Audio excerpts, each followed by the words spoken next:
Yo, what it do, what it is. It's Triple H back on the motherfucking mic. Good morning or good evening, wherever you at around the globe.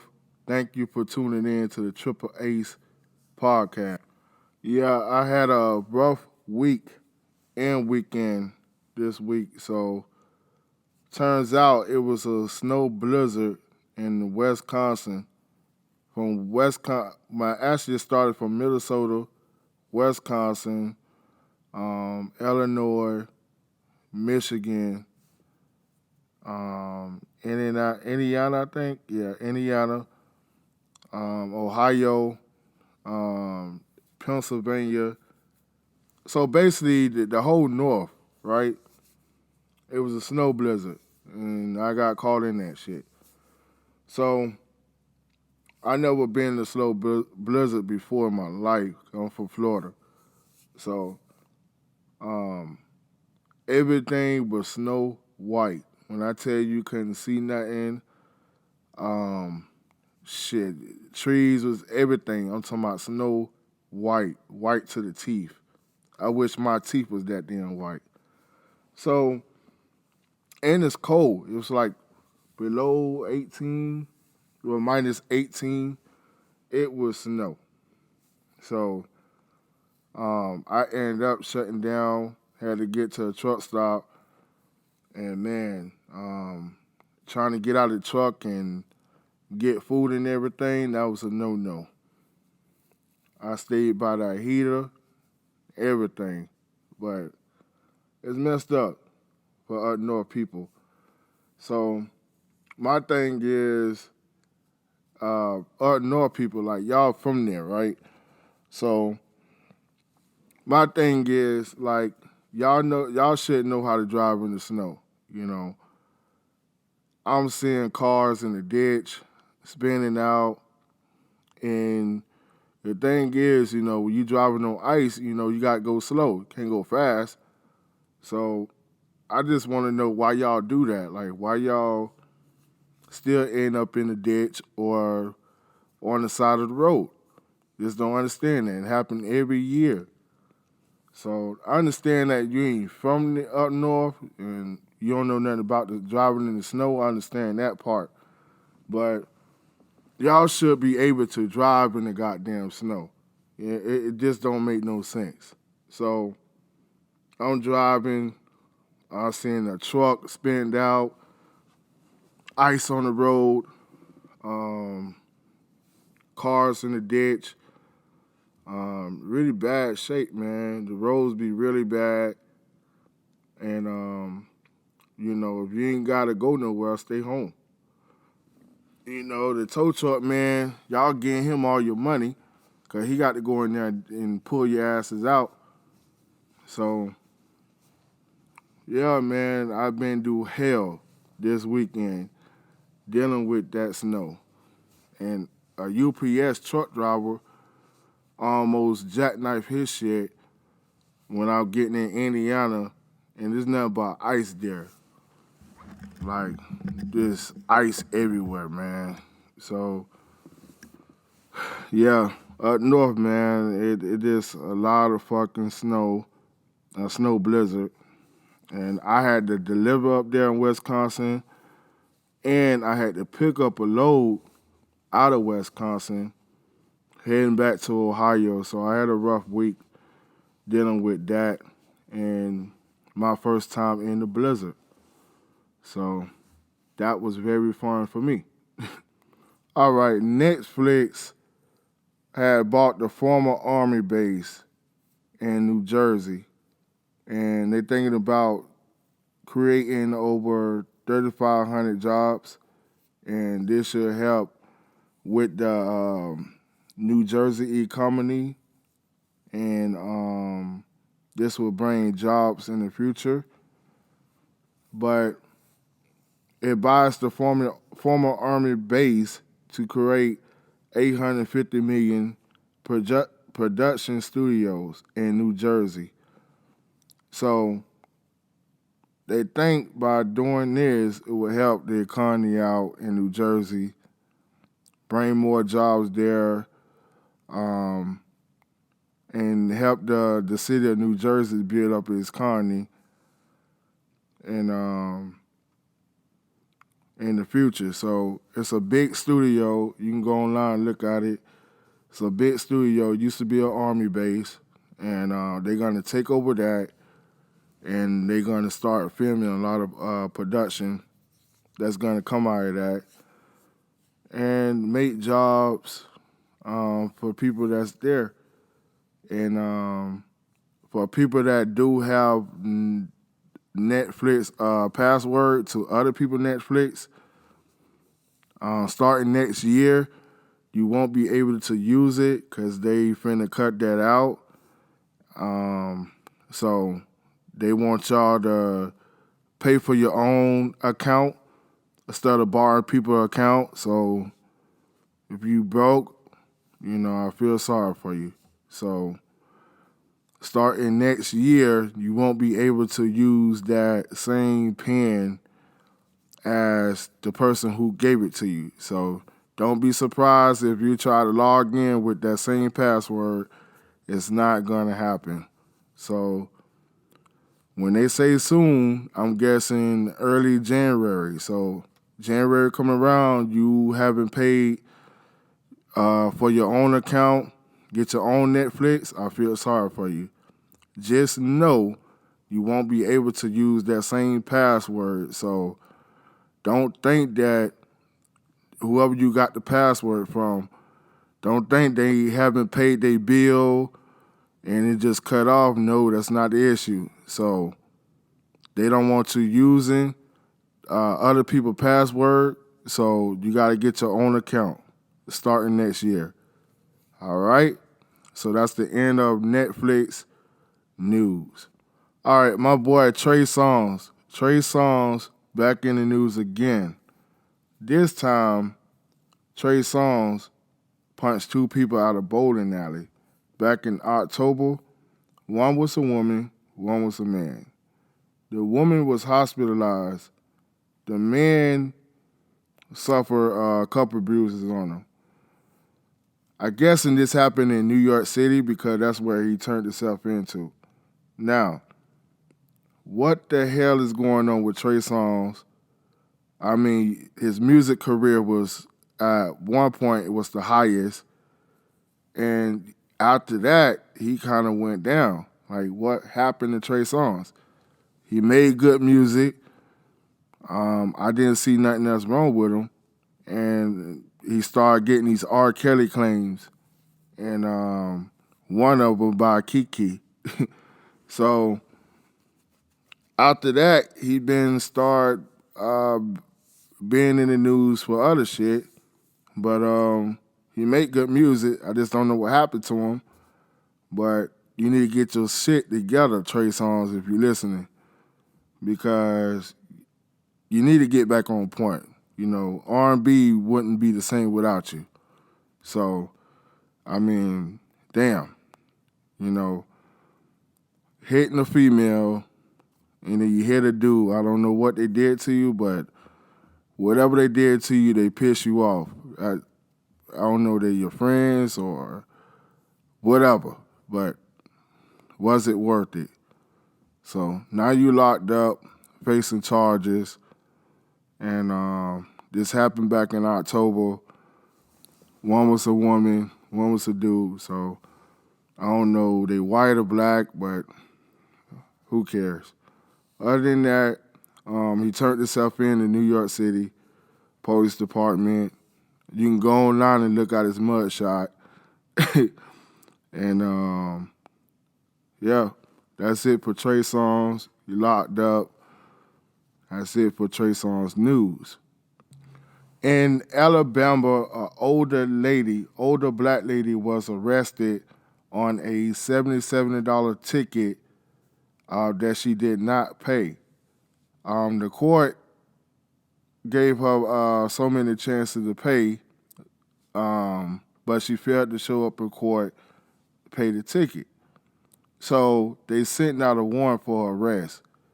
All this happened in Alabama, racist state.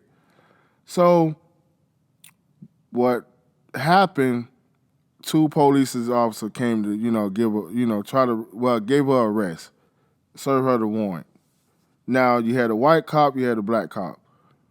The white cop stayed quiet, let the black cop handle the situation.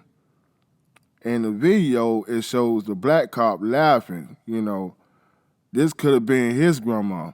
This could have been somebody he knew. So he putting her in handcuffs. This is old lady. I'm guessing she about 80 years old. And putting her in handcuffs, laughing at the same time. This is totally wrong. A lot of times, these people could have old timers. They have the money, but, they just forgets. You know what I mean? They old. They can't help what they do. That's why they need people to look out for them. And you got the city that do some shit like this. I understand it's the law. Everybody got to go by the law. But this clown, this black dude, I hope somebody fuck you up, man, because this could have been somebody's grandma. You laughing, you think it's a game, and to me, it's a petty ass crime. Well, it's not even much a fucking crime. You know what I mean? A ticket for a damn trash can. Like, come on. Alabama always been a racist state, and they still is. I would never go there. I would never move there. So,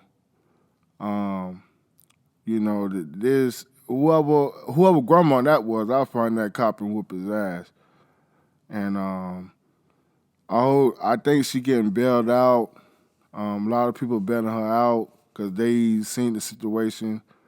I think rapper Trey from Texas, I think he just got information to bond her out, but Alabama, they wrong for this, and that cop was wrong for laughing, and they got to do better, Alabama. Got to do better.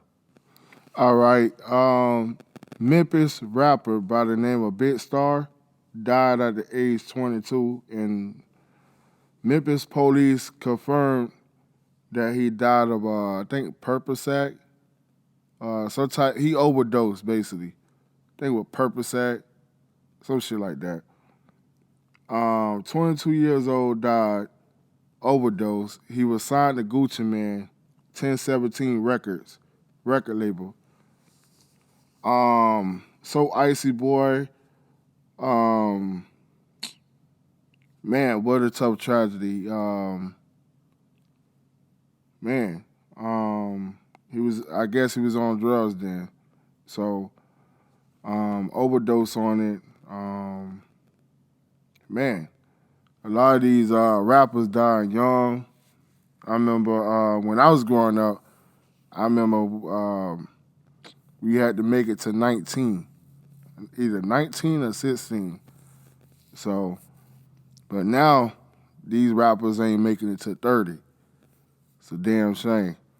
So, Gucci Mane spoke about it. Gucci Mane was upset. He like, this hurt my heart.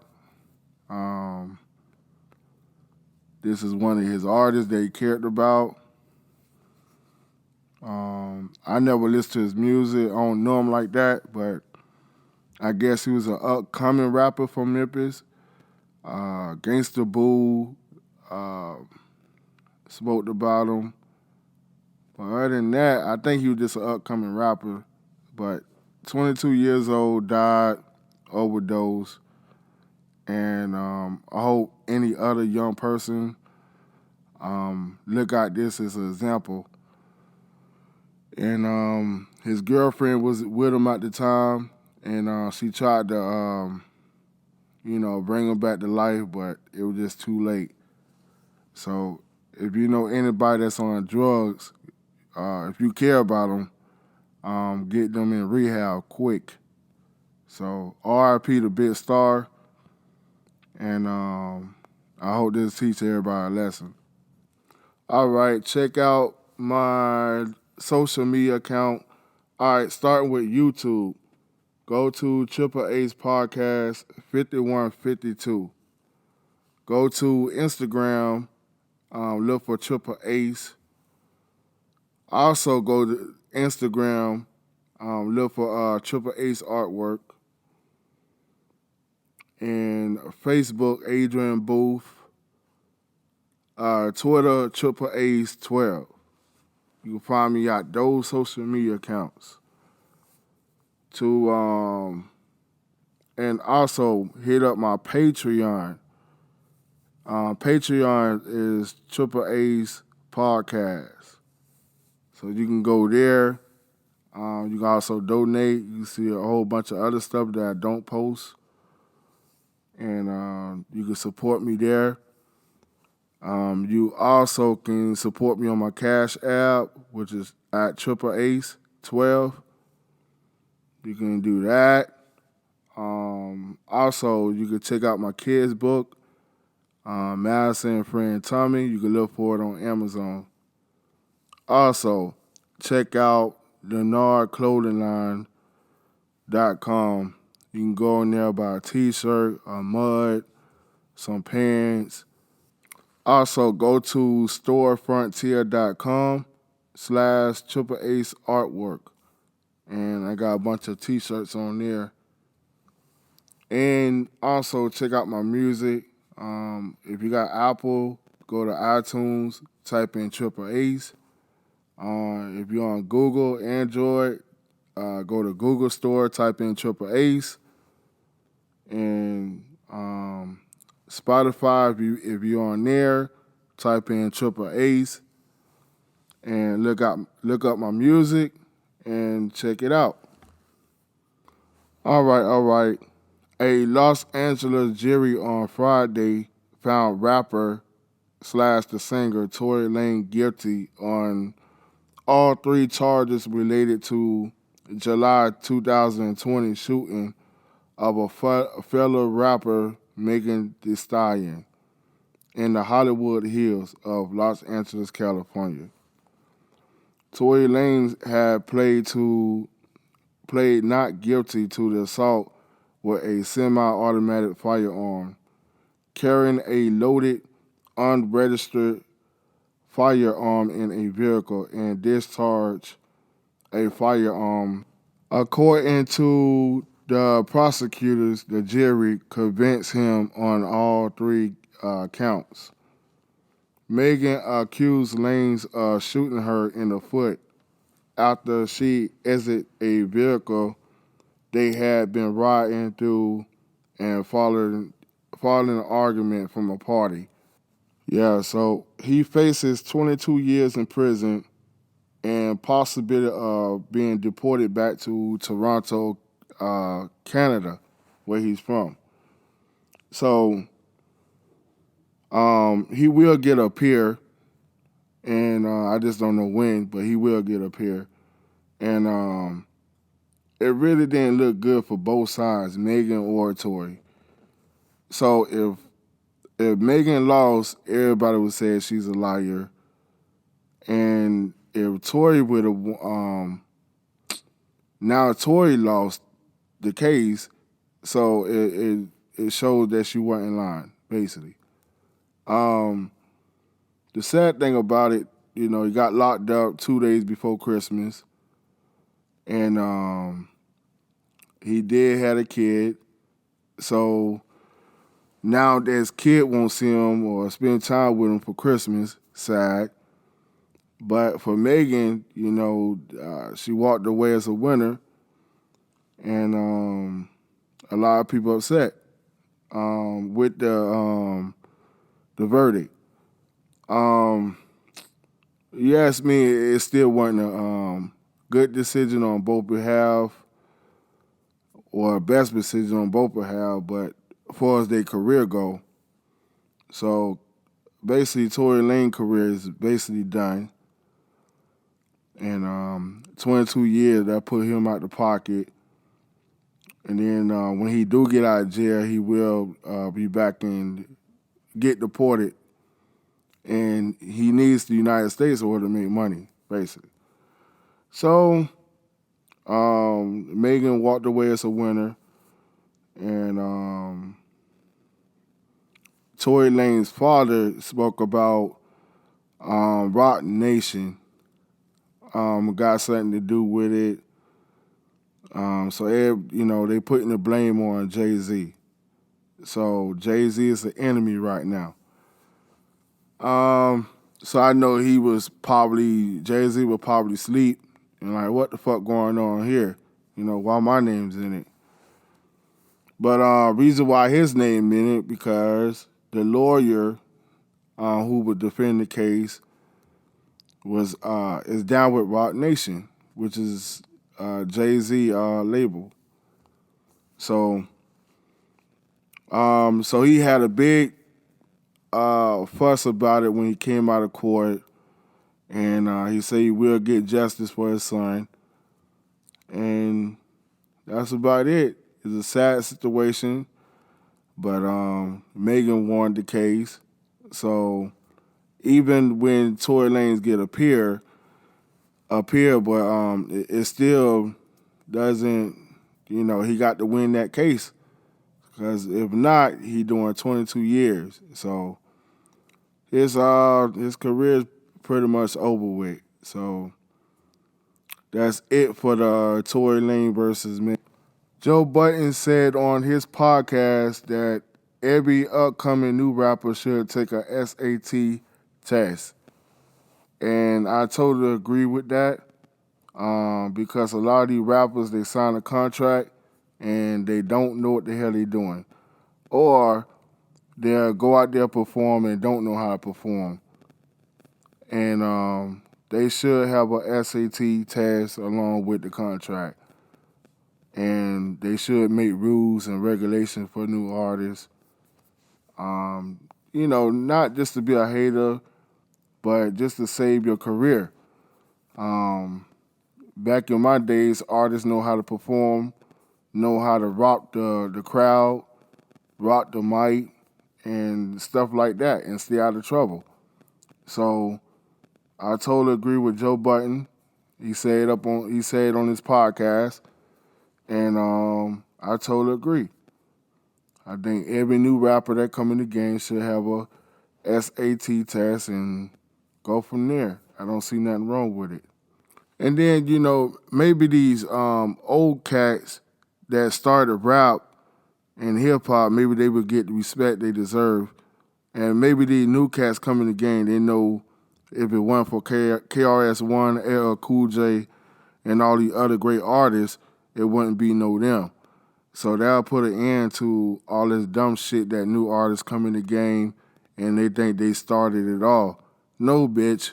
You eating off of people that's already did this. So having a hip-hop test will make things better, will calm down a lot of situation that goes on in hip-hop, and to let them know that you weren't the first to make that song. Because a lot of these songs been remade by other artists, and some are living, some are dead. And sorry to say, your fan base is garbage too, because they should know that the song that you recorded is old. I'm sorry. And no, you don't get no respect from niggas like Joe Buttons or any real people like Style P. No, you gotta put the work in to get that type of recognition. So in today's world, the new generation artists, they think they started it all, but no, you didn't. Sorry. So having a hip-hop test will make things better. Shout out to Joe Buttons. You did that, bro. Kanye West was terminated from Adidas, reportedly leaves company stocks with $530 million of Yeezy shoes. So the company, Adidas, trying to figure out what can they do with these shoes. They stuck with them. So Kanye West's contract was terminated due to the anti-race thing. Back when he did the interview with Drinks Champ. And that's completely set things on fire. So they stuck with $530 million of Yeezy's shoes, and they're trying to figure out what they're going to do with it. They say they have no plans with it. And they also saying They're gonna start early next year selling the fake Yeezy shoes. So I don't know if people gonna buy them, but if they do, you're stupid because those knockoff Yeezy shoes and you shouldn't buy them. So I hope everything's go all right with Kanye West. I hope he get those shoes back and maybe he can start selling them. Who knows? But other than that, Adidas terminated Kanye West's contract and they stuck with his shoes and they trying to get rid of them. All right, on Friday, December the 23rd, the Migo rapper Offset got the keys to his own town, got the keys to the city. He was honoring his own key, which means he gets his own special day. And he was doing the first annual tour drive giveaway to the less fortunate kids that can't afford nothing. So now he got his own date in Louisville, Georgia, where he's from, where they all from. So now Offset got his own key in Atlanta. All right, rapper Meat Mills pays a bail for 20 Philadelphia women so they can spend home time for Christmas. Meat Mills has made it possible for 20 Philadelphia women who had previously been unable to pay their bail to spend holiday time with their family. 5 of the women who were all being held in Riverside Correction Facility in Philadelphia were released on Friday, December the 23rd, while the others will be home over the course of the next week. The rapper Reform Elliott said in a press release, the women will also each receive a gift card to help with the last minute holidays and food shopping. So shout out to Meat Mills. He doing good things with his money. He ain't out here buying fucking chains. He ain't out here going to strip clubs and throwing money, making it rain. He doing something good with his money. And it's time for other artists to step up and do the same thing. So shout out to Meat Mills. Keep it up, homie. And also, Mariah Carey still out here breaking records. All I Want for Christmas Is You breaks the all-time recording for the biggest single day streams in Spotify charts history with over 21.27 million streams. So that means that's a lot of money she getting. Plus performing the record, that's still more money. So she getting paid off that song, and it came out years ago. Every year around this time, around Christmas time. So shout out to Mariah Carey, one of my favorite singers, and a legend in this game. So she gets all the credit. That's a big win. Shout out to Mariah Carey. All right, y'all, it's time for me to get up out of here. Thank y'all for tuning in to the Triple A show. Stay tuned. It's going to be a lot more. Happy New Year. Be safe wherever you are around the globe. And I'll holler at you on the next one. Peace. Yo, what it do, what it is. It's Triple H back on the motherfucking mic. Good morning or good evening, wherever you at around the globe. Thank you for tuning in to the Triple Ace podcast.